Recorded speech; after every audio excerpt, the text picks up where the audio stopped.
Welcome to the Saturday, March 11th, 2017 edition of Auto Talk. I am your host, Ed Welsh, and for the rest of this hour, we'll be discussing matters that are of pertinence to you and your automobile.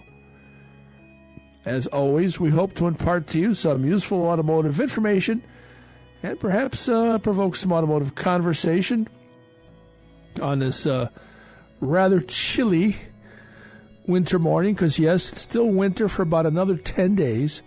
So I'm sure winter's going to let us know this week that it's still around and kicking for at least a while longer.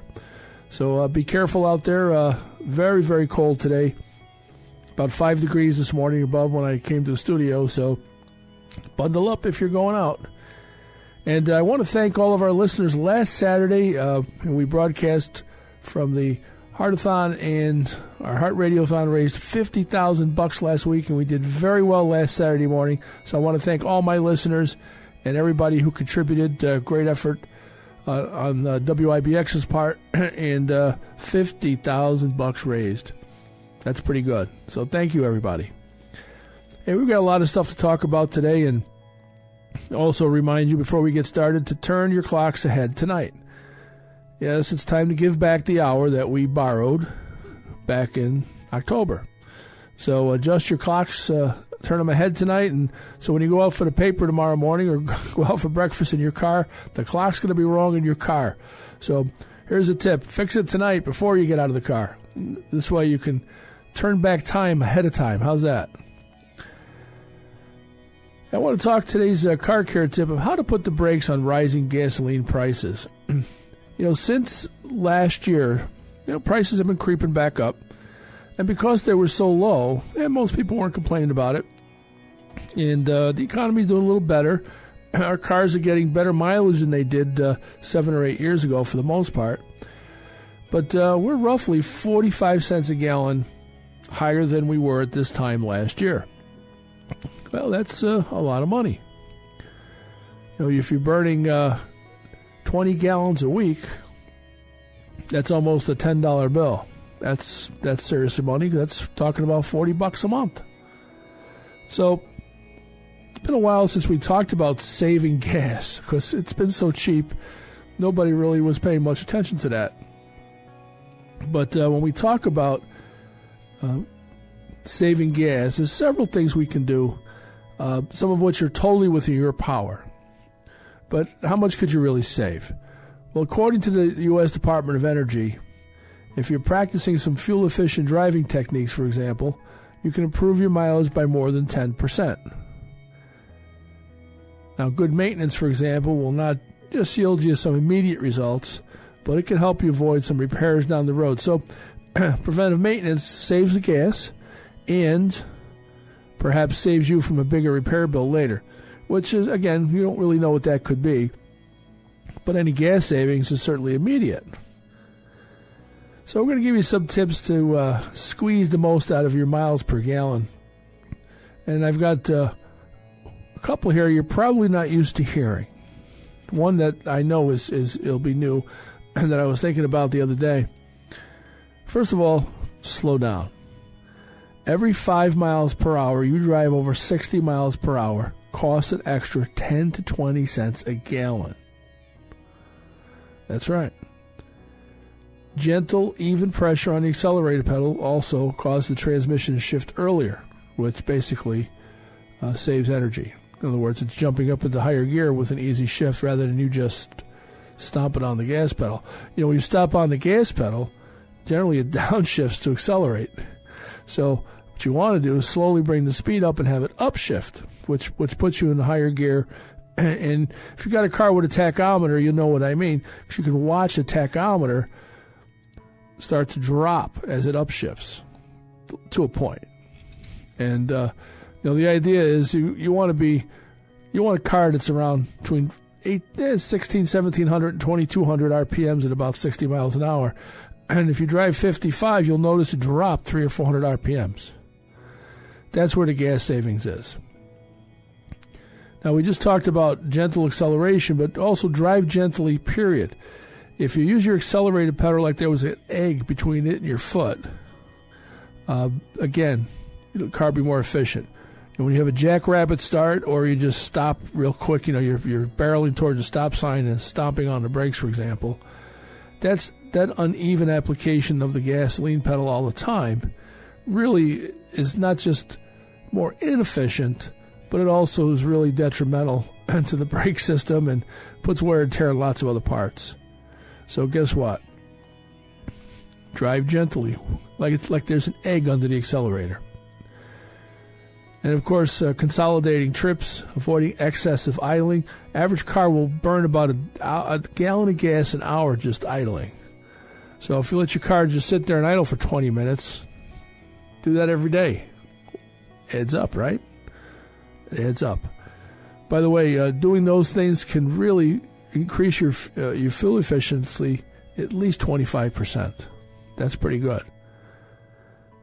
And of course, your tires. We talk about them quite often. But underinflated tires will cost you 0.4% in mileage for every pound or per square inch less than there should be. So seriously underinflated tires can get you as much as 10 cents a gallon for every gallon you buy. Now, of course, that may not sound like a lot, but again, driving 4 or 5 pounds under pressure, well, again, 2-3% gas mileage gone. It adds up over time. Not to mention, it's not good for your tires. How loose did you have your gas cap? Now, a lot of new cars don't have a regular gas cap on them, which I'm happy about. But according to the U.S. Department of Energy, loose, missing, or damaged gas caps cost 147 million gallons of gasoline to vaporize into thin air every year. And of course, that's one of the most common reasons for a check engine light to come on. Most of us has learned over the years with those. But a lot of people ignore the check engine light. So make sure your gas cap's on tight. Another thing is talk about weight. And I'm not talking about your weight as the driver. I'm talking about how much weight you're carrying around in the vehicle. Now, many of us put some extra weight in the back of the car before winter. Winters will be ending soon. I promise. It will go away. Guaranteed. But putting that aside, how much are you carrying around in your car that you don't need? Things like a roof carrier, where you just leave it on the roof, can reduce fuel efficiency by up to 5%. Remember, your car is designed to be aerodynamic. A roof rack just sitting up there all the time really is like putting your hand out the window. You can feel the resistance. Now, of course, you should never use premium fuel unless your car specifies having it. Remember, octane numbers relate to a gasoline's anti-knock performance. The higher numbers do not increase power or acceleration. Basically, remember that, and remember that the cleaners in gasoline are the same for all of the grades. So you're not giving your car a treat by giving it higher, more expensive, higher octane gas. The bottom line to that, folks, is save the treats for the dog or your cat. Cars are not your pet. They don't care if you have cheap gas or good gas or bad gas. So don't buy premium unless your car has to have it.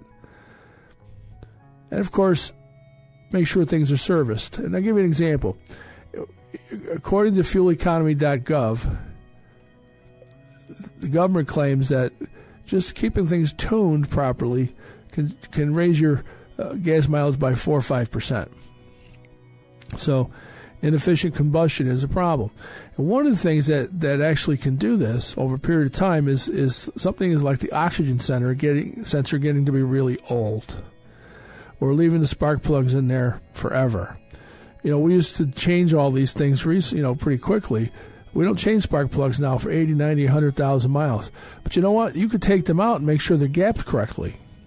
Put them back. But over time, sensors get lazy. You take something like an oxygen sensor, which really controls the mixture of how rich or lean the gas your car is burning gas. Same goes with something like a temperature sensor. Your water temperature sensor makes everything have a little more fuel in it when it's cold. It senses cold, so it feeds it more gas.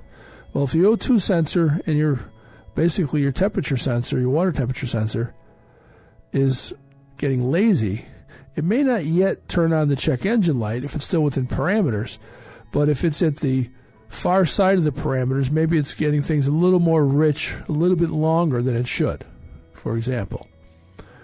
So they decline over time. If your vehicle has over 100,000 miles on it, you may want to think about having them looked at.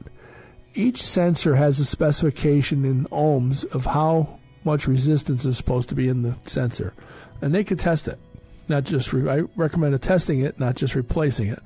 But if you want to just get a sensor, some of them are very expensive and some are cheap depending on your vehicle. But you may want to look at that when you get over 100,000 miles on your vehicle. And of course, gas mileage is also affected by dirty oil. When was the last time you changed your oil? Or use substandard oil, which also increases friction. So if you have, let's just say, worn out spark plugs, worn out sensors, and you're not running good oil, that can cut your fuel economy like 25% all by itself, those things. So this is something when your vehicle starts to get old, you really want to pay attention to. And one thing that I want to tell you that you probably never heard, and I was thinking about this the other day, but, fuel changes its density when it's colder or warmer. It's one of the reasons why they changed the formulation of gasoline from winter to summer blend, because they are concerned about the density of the gas and how much vapor it gives off. But if you were to look at gasoline this morning, for example, it would be very, very dense because it'll be very cold. And, of course, it comes out of the ground and it goes into your car. But believe it or not, the more dense the gas is, the more of it you'll have in your car as far as its power to do to its job. Gas pumps measure volumes of gas from a liquid standpoint, not from a density standpoint. So technically, filling your car up early in the morning, you'll actually get a little bit more dense gas than if you did it in a hot summer afternoon, or even in the regular afternoon as the temperature goes up. I know that sounds a little far-fetched, but actually there's truth to that. And I can tell you that race cars, for example, they measure the density of the fuel, the specific gravity of the fuel just before a race, and they adjust their fuel mixture based on the density of the fuel just so they can maximize the horsepower. And the fuel density changes throughout the day. So just something to think of. If you're going to fill your gas up, maybe you want to do it in the morning when you get the morning paper. You might get a slight benefit. I cannot tell you quantitatively how much that is, but just purely from a physics standpoint, denser gas is probably more efficient gas. Gives you more power per drop, so to speak. It's been a while since we spoke about saving gas, and again, some of these things you're probably doing, some of them you're probably not doing, but give them some thought.